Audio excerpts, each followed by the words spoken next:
After the end of World War II, the world was split into two, East and West. This marked the beginning of the era called the Cold War.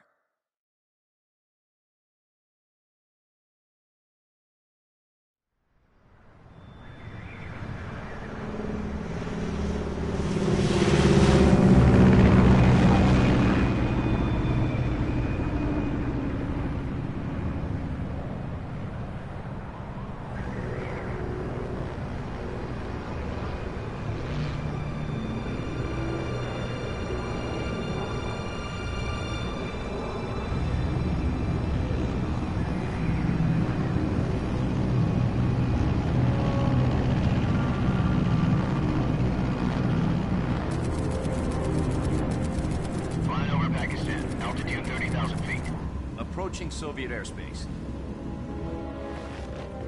20 minutes to drop off. Commencing internal depressurization. Equipment check. Arm main parachute. All right. You ready to go? Drop zone still showing a high pressure mass. Cav okay. Good. We've got high visibility.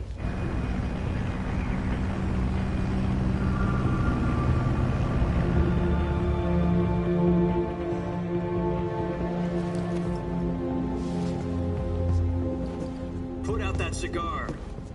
Connecting oxygen hose to interior connector. Put on your mask.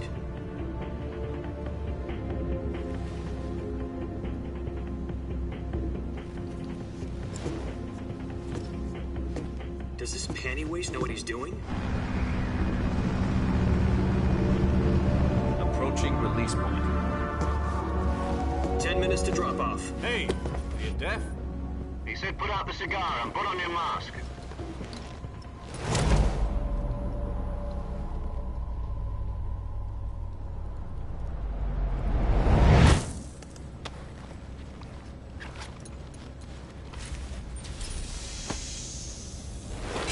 Depressurization complete. Checking oxygen supply. 6 minutes to drop off. Opening rear hatch.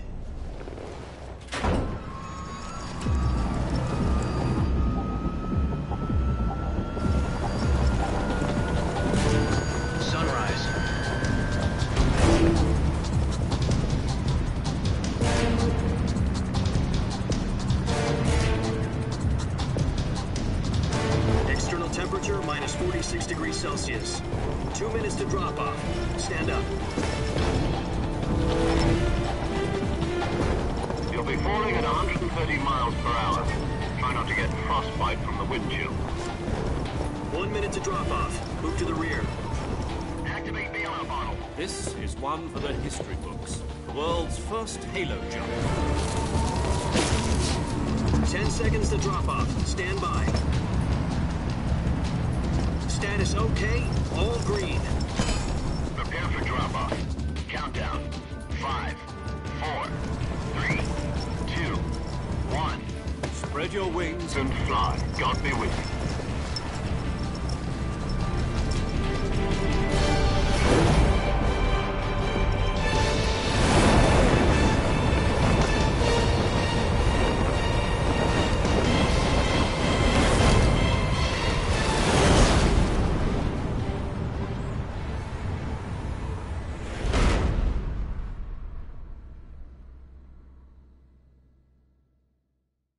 Jack, I've got some important news. The head of the CIA has finally given us the green light for the Virtuous mission. Virtual mission? No, the Virtuous mission. The future of our Fox unit depends on it. If it succeeds, we'll be officially organized into a unit. Virtuous mission? Sounds like some kind of initiation ritual. You know, don't get cocky. This isn't a training op. Right. So what exactly is this wonderful mission? Well, about 2 years ago, a certain Soviet scientist requested asylum in the West through one of our moles. His name is Nikolai Stepanovich Sokolov. He's head of the OKB 754 Design Bureau, one of the Soviets' top-secret weapon research facilities, and the East's foremost expert on weapons development. Sokolov? Isn't he that famous rocket scientist? The very same. On April the 12th, 1961, the Soviets achieved the first manned spaceflight in history. The Earth was blue, but there was no God. Well spoken. The rocket that carried Yuri Gagarin to orbit was the A-1, known as the Vostok rocket. Sokolov is said to be the man most responsible for the multi-engine cluster used in that rocket. After Gagarin's flight, Sokolov left rocket development to become the head of the newly established Design Bureau. From a lowly technician to head of a design bureau, that's quite a success story, so why'd he want to defect? It seems he'd become afraid of his own creations. Afraid? Call it a crisis of conscience.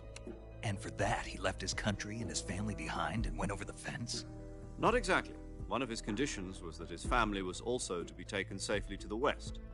We used a mole to get the family out first, and succeeded in sneaking Sokolov over the Berlin Wall shortly afterwards. I was the one who conducted the operation. The security on the eastern side was still full of holes back then. Then what?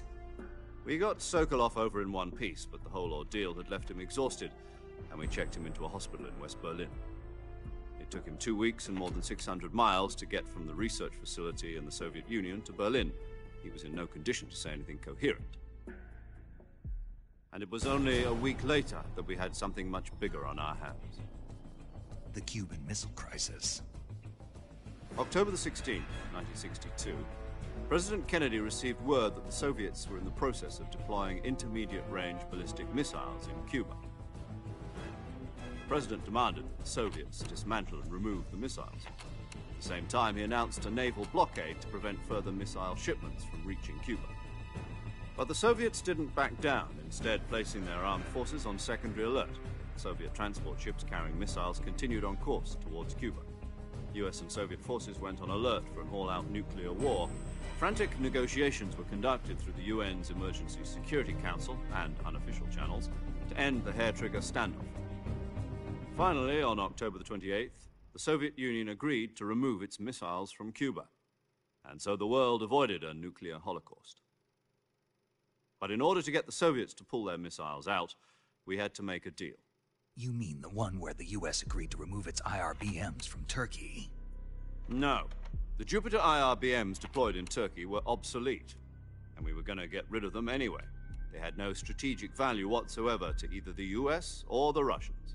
The Turkey deal was a ruse, a cover story that was fed to the other intelligence agencies around the world. So what did the Russians really want? Sokolov. They wanted us to return Sokolov. You mean the Soviets pulled out of Cuba just to get their hands on Sokolov? That's right. What the hell was he working on? At the time, we had no idea. We were running out of time. It was either give up Sokolov or risk full-scale nuclear war. In the end, we had no choice. President Kennedy gave in to Khrushchev's demand. The next day, I got Sokolov out of the hospital, handing him over to agents on the eastern side. Sokolov kept on screaming, "Save me," until he disappeared from my sight. Then, a month ago, we received some new information from one of our moles. About Sokolov? Yes. He was taken back to the research facility and forced to continue working on the weapon in question under KGB supervision. What's more, it's on the verge of completion. So what kind of weapon is it? Something to do with space rockets? No, missiles. Same technology. I guess you're right. We don't know the details, but it appears to be a new kind of nuclear device. For half a year now, the Soviets have been conducting frequent nuclear tests at Semipalatinsk. Something to do with the weapon, I assume. We're talking about a secret weapon so big that Khrushchev was ready to pull out of Cuba to get it back. Is Sokolov still in the facility? No. According to our intelligence, he's in Selinoyarsk, a place in the mountains about 3 miles to the west that's known as the Virgin Cliffs. The Virgin Cliffs. Nice name for a virtuous mission. They moved him there just recently. Why? Apparently, they're conducting a field test of the weapon, but it's our best chance to get him back. This mission would never have been possible if he was still in the research facility. This is our last chance. Sokolov must have known that too when he contacted us.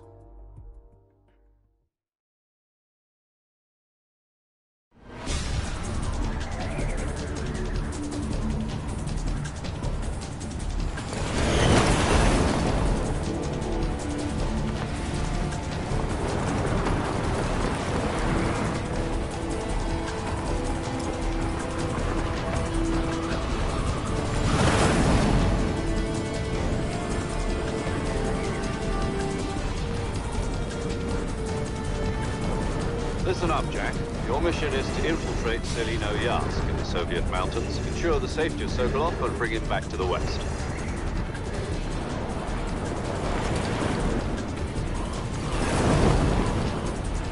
If we don't get Sokolov back before that weapon is complete, we'll be facing a major crisis. The clock is ticking.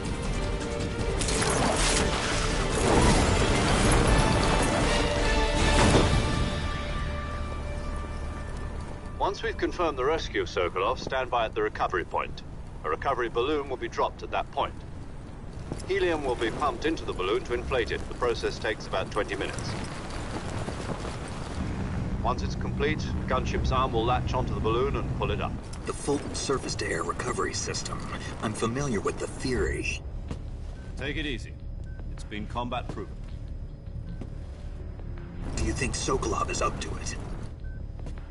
The shock will be less than during a parachute jump, and the arm can handle up to 500 pounds. So you're planning on going over the border in a single combat Talon? She's equipped with two 6-barrel 20mm Vulcan cannons, as well as two 40mm machine guns. Sounds like she could hold her own against a battalion of tanks. Even with the fuel in the reserve tank, we're facing a 4-hour time limit. If all goes well, it shouldn't take more than a few hours. Home in time for dinner. But if anything goes wrong, you'll be eating dinner, breakfast, and all the rest of your meals in the jungle.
Do you copy? You're already in enemy territory, and somebody might be listening in. From here on out, we'll be using code names to refer to each other. Your code name for this mission will be Naked Snake. I'll be referring to you as Snake from now on. You're not to mention your real name. Snake? What, you don't like snakes? What do you mean? Well, you've eaten one before, haven't you? In survival training. I'm glad to hear that. I don't know if I'd ever order one in a restaurant, but... Be careful, you might not have a choice. What about you, Major? What should I call you? Let's see. I'll be Tom. Call me Major Tom. This will be a sneaking mission. You must not be seen by the enemy. You must leave no trace of your presence. Is that clear? This kind of infiltration is the Fox unit's speciality. In other words, weapons and equipment are procured on site. That goes for food as well. You're completely naked, just as your name implies. Great. Now I see why you asked me if I like snakes. I suppose calling me Snake was your idea of a joke, too. No. There's a good reason for that. I'll tell you later when the time is right. Gotcha. Getting back to the subject, how exactly am I supposed to feed myself? You've been issued a knife and a tranquilizer gun. Use them to hunt for food. You'll also find some medical supplies in your backpack. Yeah, about the backpack. I lost it in a tree on the way down. I see. Well, you'd better go back and get it then. Do you know where it is? No problem. I can see it from here. It's stuck on a branch. To climb a tree, stand in front of a tree that's covered in ivy and press the action button. I'll be monitoring your progress over the radio. We can't risk violating Soviet airspace, but I'll be in the gunship. My frequency is 140.85. I'll give you a call if I need to talk to you. If you need to talk to me, use the send function. Okay, Snake, go get your backpack.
I see you've retrieved your backpack, Snake. To equip a weapon, it's necessary to take it out of your backpack. In the survival viewer, choose Weapon from the backpack. Your available weapons will be displayed in a list on the screen.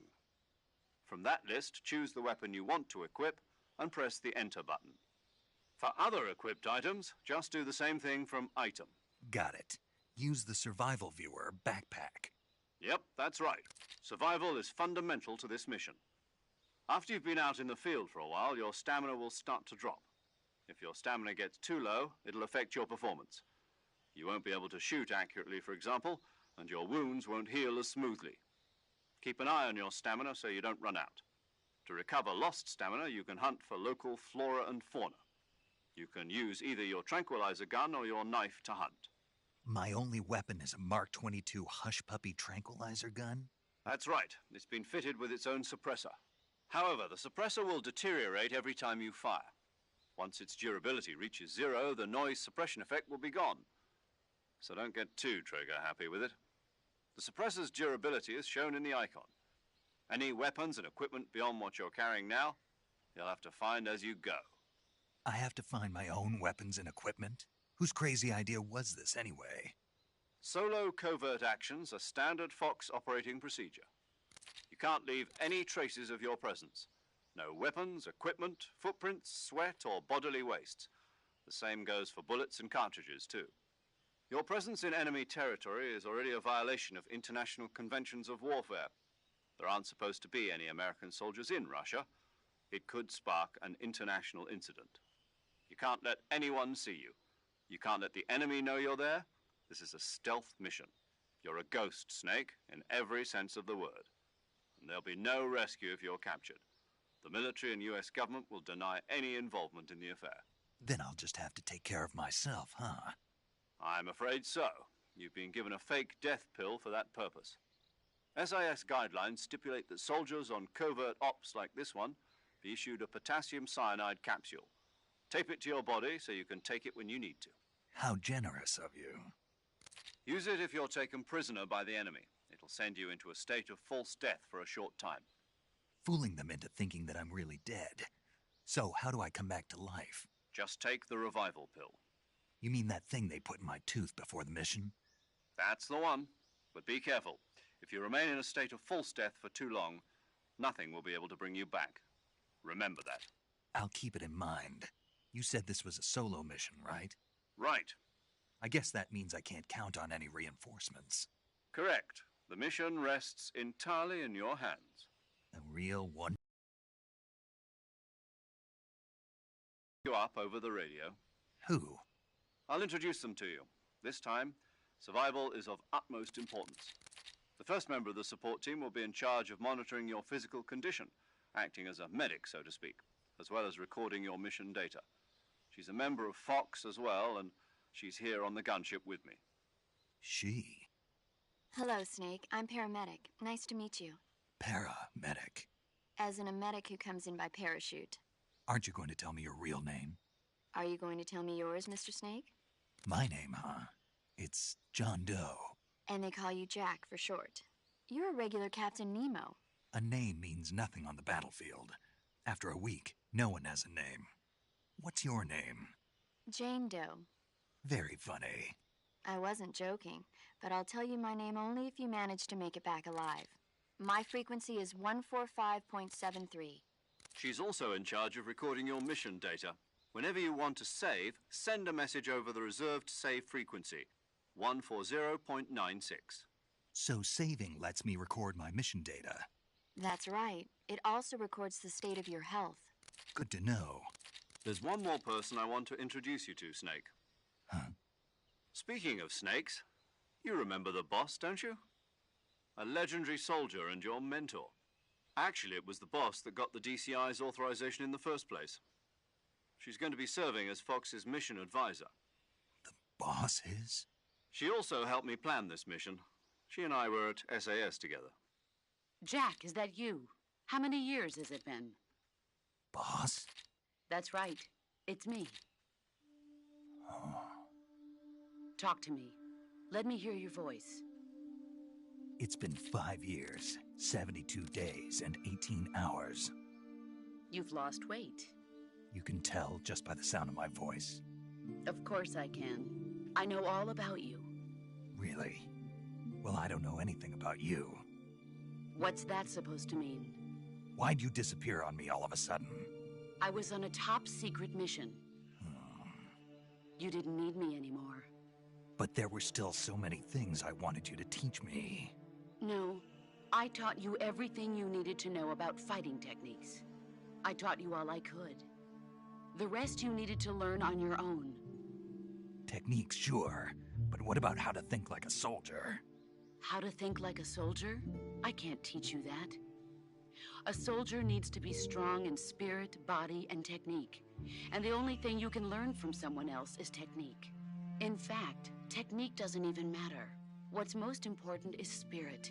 Spirit and body are like two sides of a single coin. They're the same thing. I can't teach you how to think. You'll just have to figure it out for yourself. Listen to me, Jack. Just because soldiers are on the same side right now doesn't mean they always will be. Having personal feelings about your comrades is one of the worst sins you can commit. Politics determine who you face on the battlefield. And politics are a living thing. They change along with the times. Yesterday's good might be tomorrow's evil. Is that why you abandoned me? No, it had nothing to do with you. I already told you, Jack. I was on a top-secret mission. A soldier has to follow whatever orders he's given. It's not his place to question why. But you're looking for a reason to fight. You're a natural-born fighter, but you're not quite a soldier. A soldier is a political tool, nothing more. That's doubly true if he's a career soldier. Right and wrong have no place in his mission. He has no enemies and no friends. Only the mission. You follow the orders you're given. That's what being a soldier is. I do whatever I have to get the job done. I don't think about politics. That's not the same thing. Sooner or later, your conscience is going to bother you. In the end, you have to choose whether you're going to live as a soldier or just another man with a gun. There's a saying in the Orient, loyalty to the end. Do you know what it means? Being patriotic. It means devoting yourself to your country. I follow the president and the top brass. I'm ready to die for them if necessary. The president and the top brass won't be there forever. Once their terms are up, others will take their place. I follow the will of the leader, no matter who's in charge. People aren't the ones who dictate the missions. Then who does? The times. People's values change over time, and so do the leaders of a country. So there's no such thing as an enemy in absolute terms. The enemies we fight are only enemies in relative terms, constantly changing with the times. As long as we have loyalty to the end, there's no point in believing in anything, even in those we love. And that's the way a soldier's supposed to think? The only thing we can believe in with absolute certainty is the mission, Jack. All right, but do me a favor. What is it? Call me Snake. Snake. Oh, right. Your codename is Snake. It suits you well. That's right. The legendary unit that the boss put together during World War II was a snake. The Cobra unit, a group of heroes that brought the war to an end and saved the world. As long as you've got a legendary hero backing you up, you'll be fine. Isn't that right, Snake? Yeah, I can't think of anyone else I'd rather have with me. Oh, and one more thing, boss. Yes? It's good to hear your voice again. Same here. After all, who knows if either of us will make it out alive? Snake, you are always best at urban warfare and infiltrating buildings. But this is the jungle. Survival is going to be key. Those CQC techniques I taught you are sure to come in handy. CQC? Close quarters combat, huh? I've been in the Green Berets for the past few years. I'm probably pretty rusty. Not to worry. I'll be here to help you remember. After all, this is your first actual survival mission. I'll be supporting you over the radio. Where are you, boss? Next to the Major? The boss is communicating with us by radio from aboard a Permit-class submarine in the Arctic Ocean. My frequency is 141.80. Call me if you need my advice on battle techniques. Gotcha. Your mission is to retrieve Dr. Sokolov. Dr. Sokolov is being held in an abandoned factory located to the north of your current position. Avoid heavy combat and don't let anyone see you. Don't forget that this is a stealth mission. Snake, try to remember some of the basics of CQC.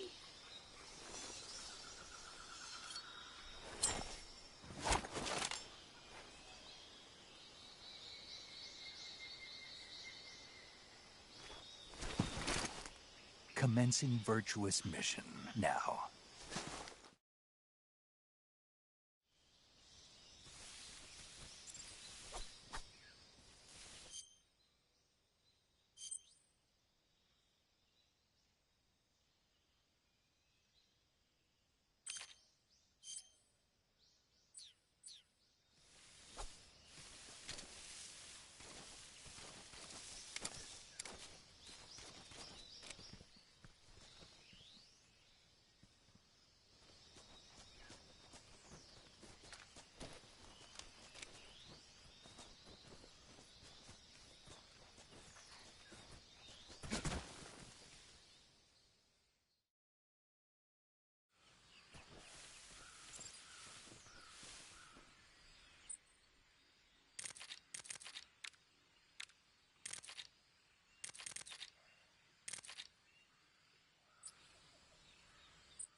That area is home to the reticulated python.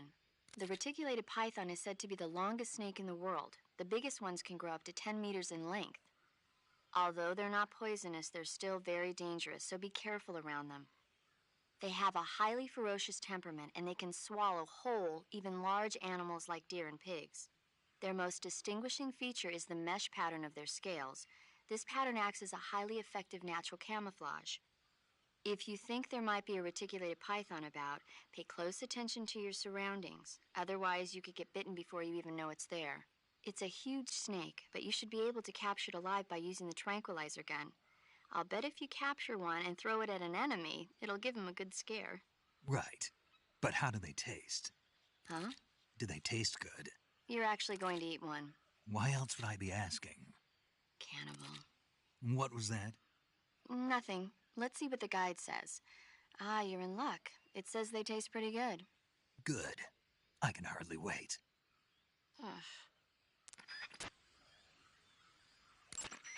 Saving the game, Snake?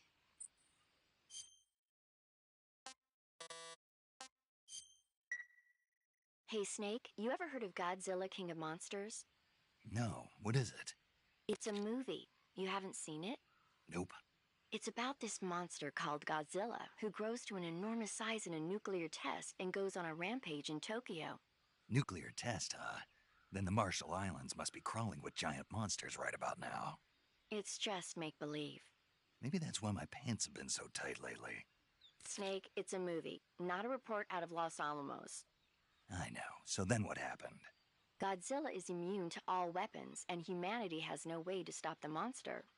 Dr. Shirazawa develops a new type of weapon, but meanwhile Godzilla is getting closer and closer to Tokyo, obliterating everything in his path. It was originally a Japanese movie, but they made an American version too.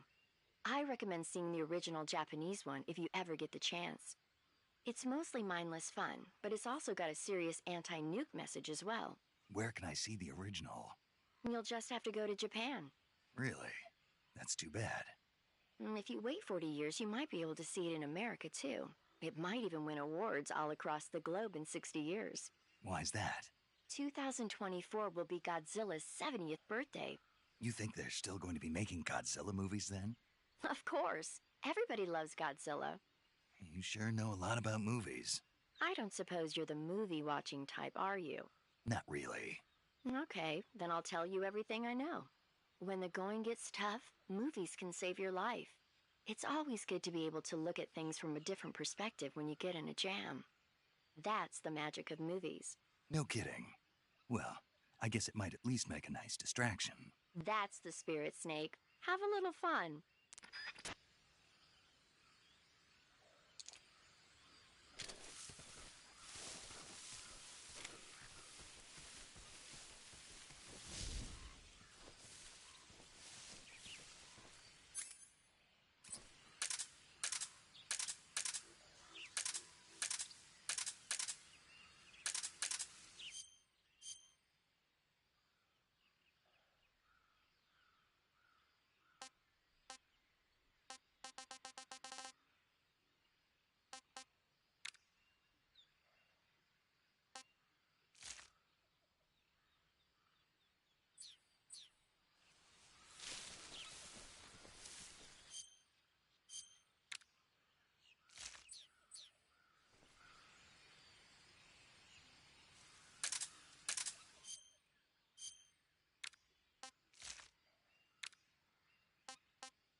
Major, I've spotted 2 enemy soldiers.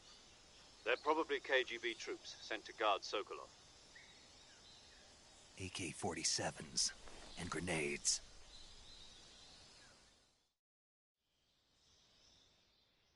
Snake, your presence in Soviet territory is already a violation of international law. We can't let the Kremlin find out that the CIA and the American government are involved. Contact with the enemy is strictly prohibited. Don't engage them in battle either. This is a stealth mission. Got that? The Major is right. The point of this mission is to sneak through the jungle without being seen. The success of the mission depends on how well you use your camouflage. Change your camouflage by selecting Camouflage from the Survival Viewer. The Uniform option lets you pick your uniform, while the Face option lets you change your face paint. Choosing camouflage that blends in with your surroundings will help you conceal yourself more effectively. Also, don't forget that anything that moves will stand out in the jungle. If you just stand up and run around like an idiot, you're bound to be spotted. But if you crawl instead, you should be able to sneak by without being noticed. You can see how effective your camouflage is by looking at the Camo Index. The Camo Index shows how well your current camouflage blends in with the surrounding area. The higher the value, the harder you are to spot, and vice versa. The key is to make yourself one with nature. Keep that in mind as you go along, okay?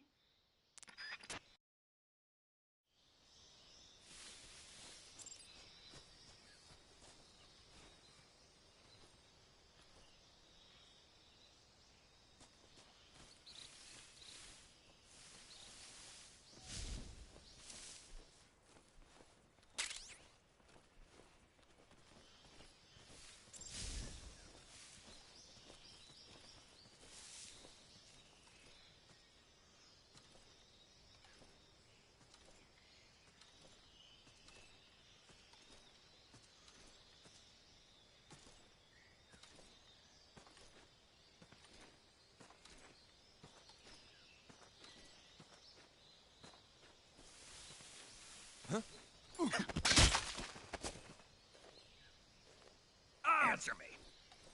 We won't hand over Sokolov. Speak. Let go of me. Speak. We won't hand over Sokolov. Answer me. Let go of me.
What was that?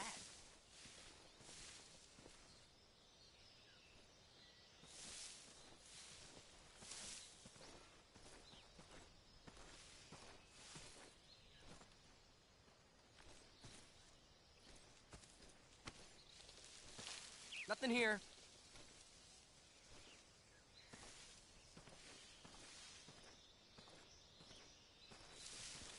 Huh? What was that?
I see you've got yourself a Baltic hornet's nest.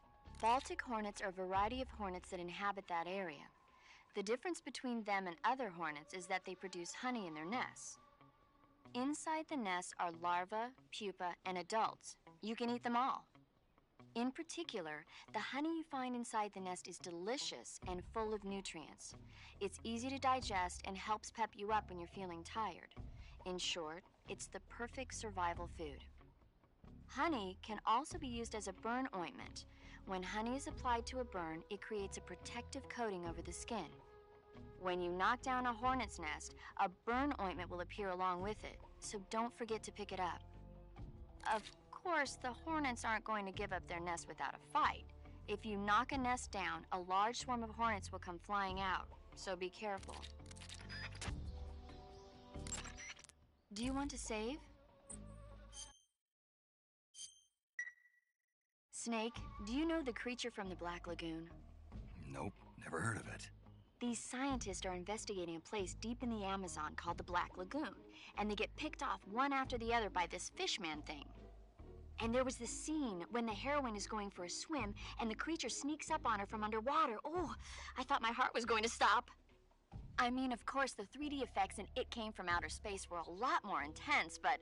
It wouldn't be referring to you coming from outer space, would it? How rude! Why do you say that? Because no one on Earth could be as charming as you. Fine. I'll just get to the point, Snake. Be careful of what's around you when you're in the water. Just imagining you swimming in those jungle rivers makes me think of you being attacked by a fishman. I appreciate the concern. Fishmen aren't the only things that'll attack you in the water. Really be careful out there. Okay. And don't be attacking any pretty girls going for a swim, either. Are you calling me a fishman? You started it.